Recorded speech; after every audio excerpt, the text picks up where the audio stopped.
coach, and the number one most common habit that people, when they come work with me, design on their own, this is not me like leading them to this, is making their bed.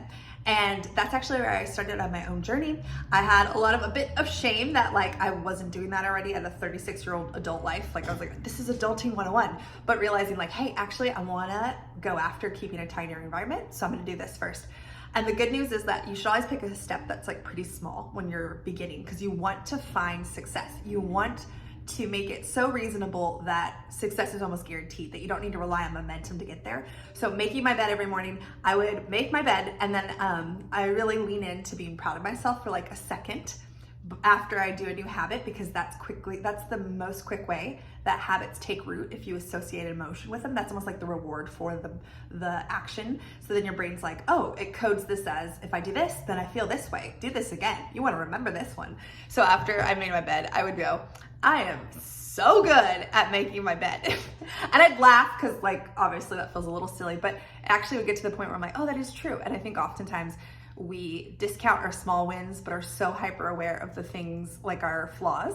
So in the celebrating the small moment of making my bed, I actually realized I started shifting my focus to all the other ways that I was showing up for myself and not giving myself credit.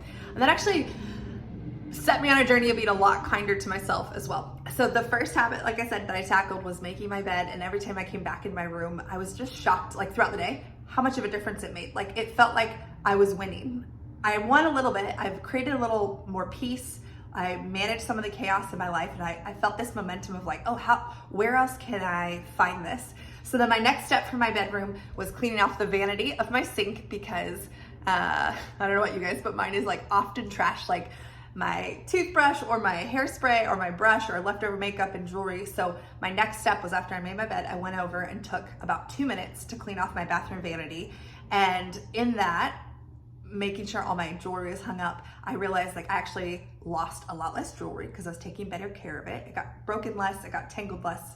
It actually minimized there's a lot more benefits than I anticipated.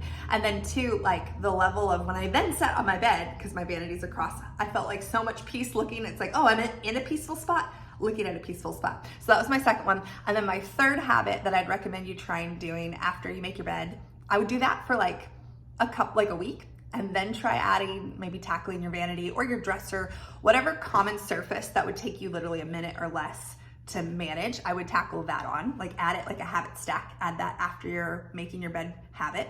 Then I decided that I actually wanted to go after cleaning my kitchen a little bit better. So I started the habit of running my dishwasher every night regardless. And it's funny because I think I almost didn't think, I was like, is this cheating? I probably run it 4 nights a week, but then would wait until it was like full enough or I had enough time, but realizing like, no, actually in the idea of wanting to find wins, I'm gonna go after an area that I'm already having a little success, but dial it up to 100% consistency. So went after running my dishwasher every night, and that made such a difference. And it's funny because those 3 habits, bed, cleaning off a vanity or your dresser, and then running your dishwasher every night, are the 3 most common habits that clients go after, because it's just like the leaning into the consistency of 100% of the time, and it creates a bit of a morning routine for people. Or then obviously running at night is like a nighttime routine that then if they like really dial in and focus on consistency, I tease that you're flexing your consistency muscles. So you're getting your reps in so that then you can build future habits, but you need anchor points and structure that exists already. So using the first step to get some structure at night and structure in the morning, doing something that's easy is actually helpful, because then you can build upon it. But you actually want to master the art of showing up before you upgrade your habit. So those are the 3 habits that I would recommend for anyone who's looking to tidy their environment a little more. My first bonus content coming at you. Oh my gosh, I'm gonna regret that cheesiness after this, I'm sure. But my first car habit, because I think of all these habits, they live under the category environment. They're my environment habits. So my car, my bedroom, my laundry, my house, my room, they're all part of my car environment habit. They're all part of my environment habits. So my first habit for my car was to remove all the trash and all the things from my car every time I parked. So my habit was something like, when I open my door and get out of my driveway, I'll immediately turn around and collect everything from my car and bring it inside. and I had my kids be responsible for their stuff. They joined that habit with me, but it was super helpful. So those are some ideas. If you're looking to introduce some habits into your environment, I would say go for the wins. Remember to celebrate yourself. You're mastering the art of showing up before you're gonna upgrade and go after something more substantial, but you really wanna dial in consistency before you go for the more. So if you like this, share it. Follow me for more content. I'm gonna be better at posting regularly on this YouTube channel, so follow me. Or you can also follow me on Instagram. Literally thinking of this as I'm saying it. Jenna Zint at Instagram. So, okay, bye.